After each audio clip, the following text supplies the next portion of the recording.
Assalamualaikum warahmatullahi wabarakatuh.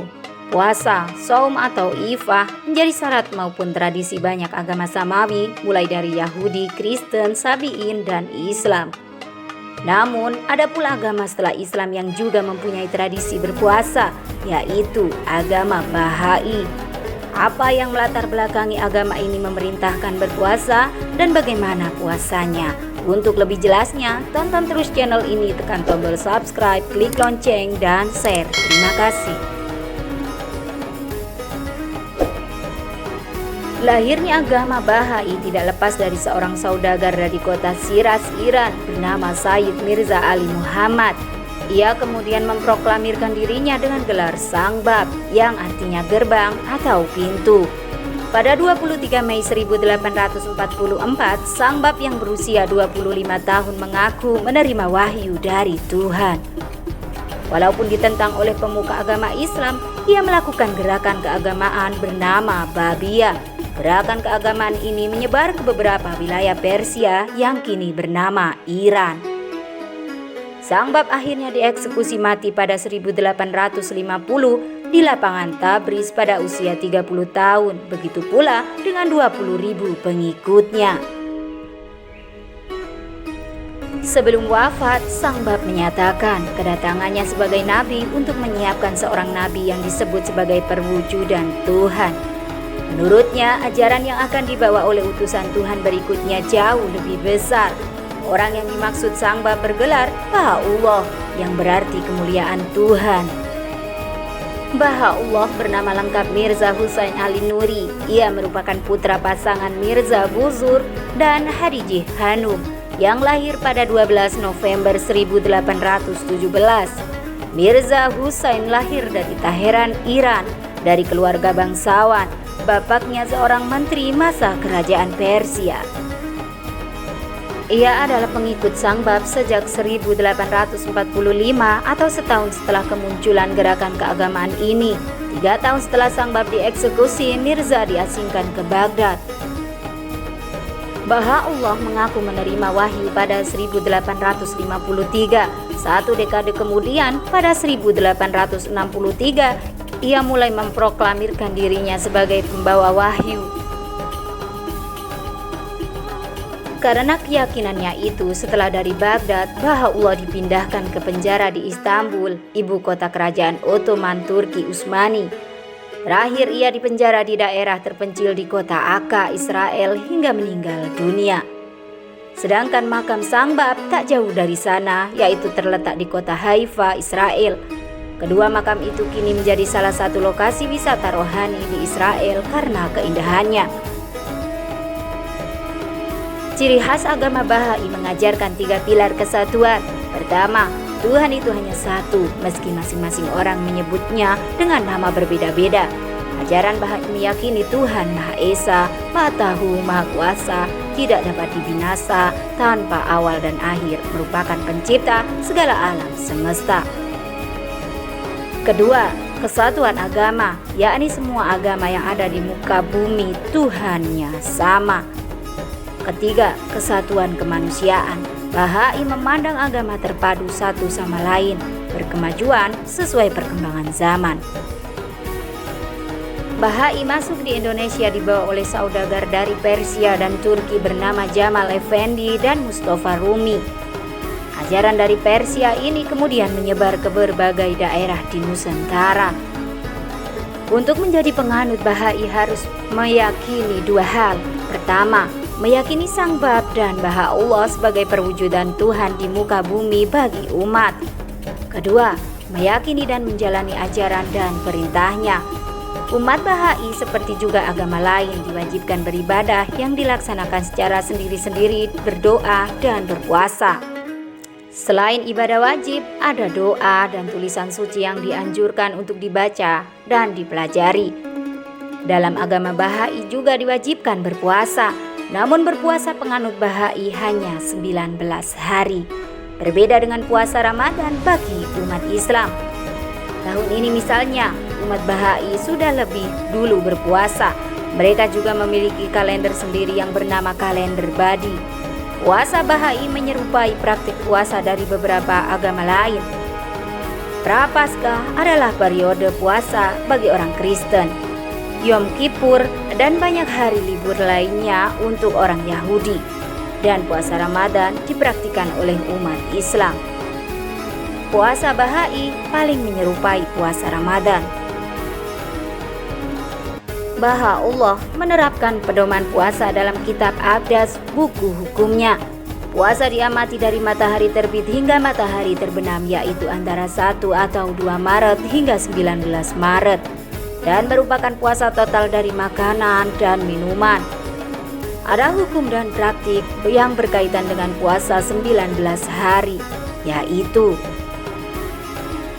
periode puasa dimulai dengan berakhirnya hari-hari Sela dan berakhir dengan festival Nauruz. Tidak makan, minum, dan merokok mulai dari matahari terbit hingga terbenam. Puasa adalah wajib bagi pria dan wanita begitu mereka mencapai usia 15 tahun. Jika seseorang makan tanpa sadar selama jam-jam puasa, ini bukan berbuka puasa karena itu kecelakaan.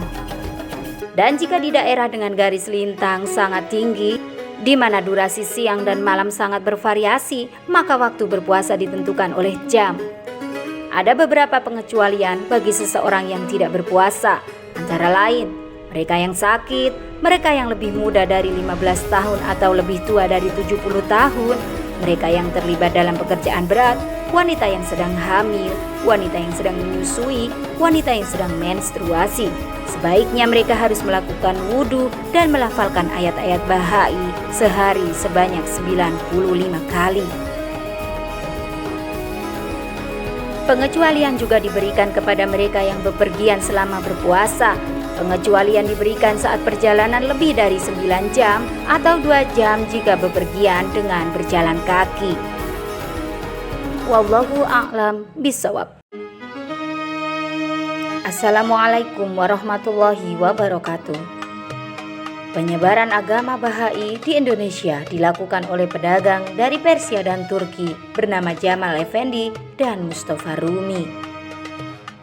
Di era Orde Lama, Presiden Soekarno melarang kehadiran agama ini. Namun, di era Presiden Abdurrahman Wahid justru memperbolehkannya. Mengapa demikian? Untuk mengetahuinya, tonton terus channel ini. Tekan tombol subscribe, klik lonceng, dan share. Terima kasih.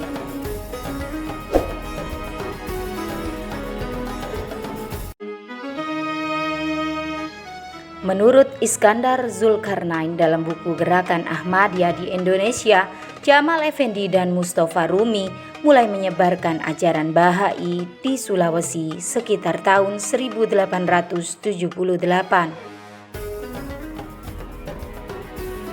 Hanya saja, menurut Amanah Nuris, agama Bahai dibawa oleh dokter dari Iran pada tahun 1920 yang datang ke Mentawai, Sumatera sebagai relawan bagi orang miskin.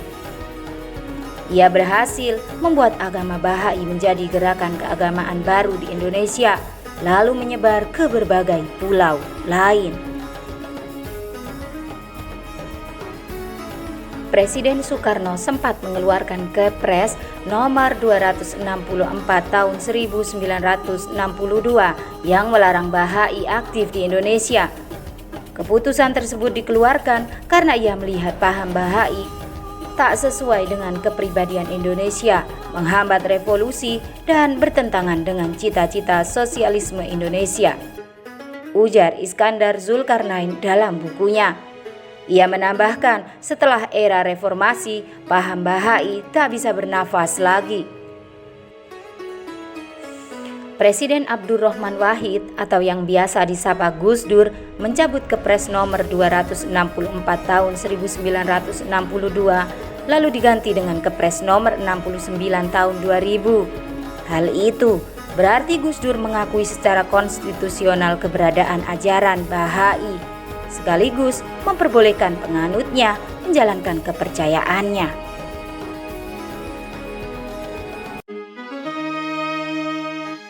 Menurut Iskandar Zulkarnain, Gus Dur menaruh simpati kepada ajaran Bahai. Hal itu dibuktikan dengan kesediaannya hadir di acara Bahai di Jalan Menteng pada 21 Maret tahun 2000. Dalam pertemuan tersebut, Gus Dur mengucapkan Nauruz atau salam kaum Bahai. Bahai mengakui agamanya sebagai agama termuda di dunia ini. Agama Bahai meyakini akan Tuhan Yang Maha Esa. Disebutkan bahwa makhluk beserta segala isinya diciptakan oleh satu wujud supernatural yang tunggal. Tuhan tersebut menurutnya telah mengirim para utusan Tuhan untuk membimbing manusia. Pemeluk Bahai mengakui Baha'ullah yang merupakan pendirinya sebagai utusan Tuhannya. Baha'ullah dianggap sebagai seorang nabi terbaru yang tercatat setelah Abraham, Musa, Buddha, Krishna, Zarathustra, Kristus, dan Muhammad Shallallahu Alaihi Wasallam. Pemeluknya juga harus menerima hukumnya, ajaran-ajaran, dan lembaga-lembaga administratif yang ia tetapkan untuk bersatunya umat manusia. Orang-orang yang hendak masuk Bahai kemudian mendaftarkan diri pada komunitas Bahai dengan menandakan keyakinan dan komitmen baik secara lisan ataupun tertulis kepada instansi yang bertanggung jawab atas Bahai. Wallahu a'lam bishawab.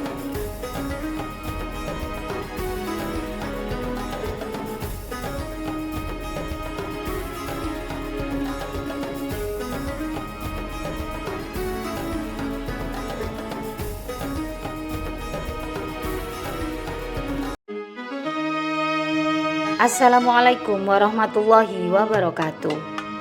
Agama Bahai mulai masuk ke Indonesia sekitar tahun 1878. Awalnya, Jamal Effendi dipilih Baha'ullah untuk mengadakan perjalanan ke India hingga sampai di Asia dan tanah Nusantara. Mereka memiliki kitab suci bernama Kitab Suci Akhdas. Lantas, apa ciri-ciri pemeluk agama Bahai?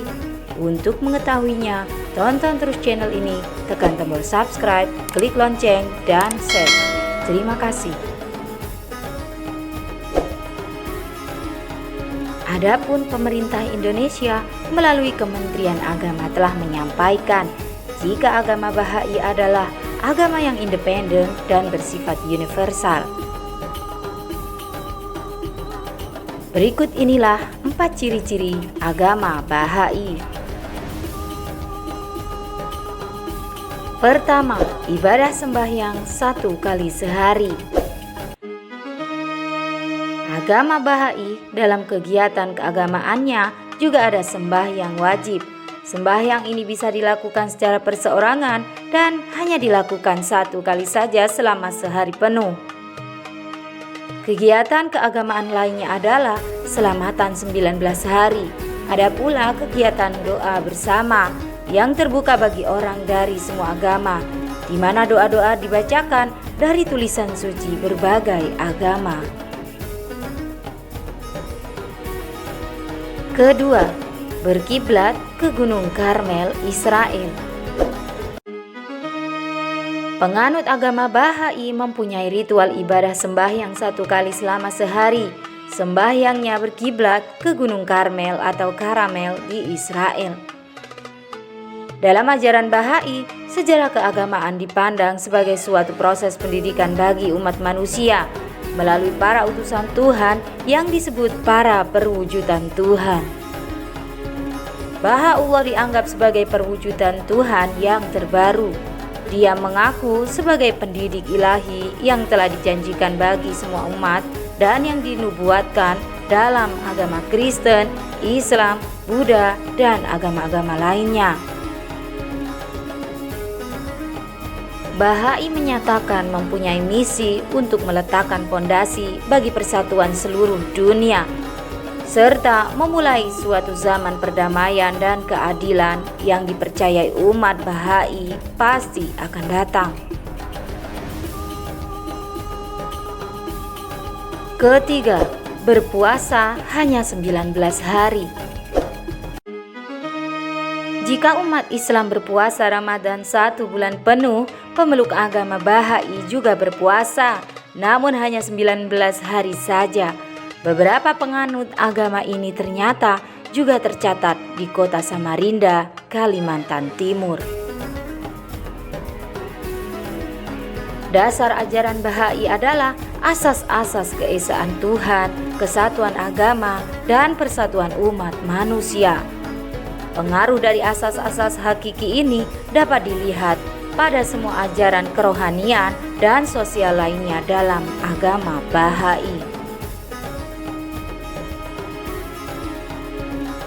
Keempat, punya 9 hari besar. Dalam agama Bahai ada 9 hari besar yang dirayakan oleh masyarakat Bahai. Hari-hari besar itu untuk memperingati peristiwa-peristiwa khusus dalam sejarah Bahai. Sedangkan rumah ibadah Bahai dinamakan Masrikul Adkar atau tempat melantunkan pujian kepada Tuhan. Tempat itu untuk berdoa, meditasi, dan melantunkan ayat-ayat suci Bahai dan agama-agama lain. Rumah ibadah Bahai ini terbuka bagi orang-orang dari semua agama. Sampai sekarang di seluruh dunia ada 7 rumah ibadah Bahai, yakni di New Delhi, India, Kampala, Uganda, Jerman, Illinois, Amerika Serikat, Panama City, Panama, Apia, Samoa Barat, dan Sydney, Australia.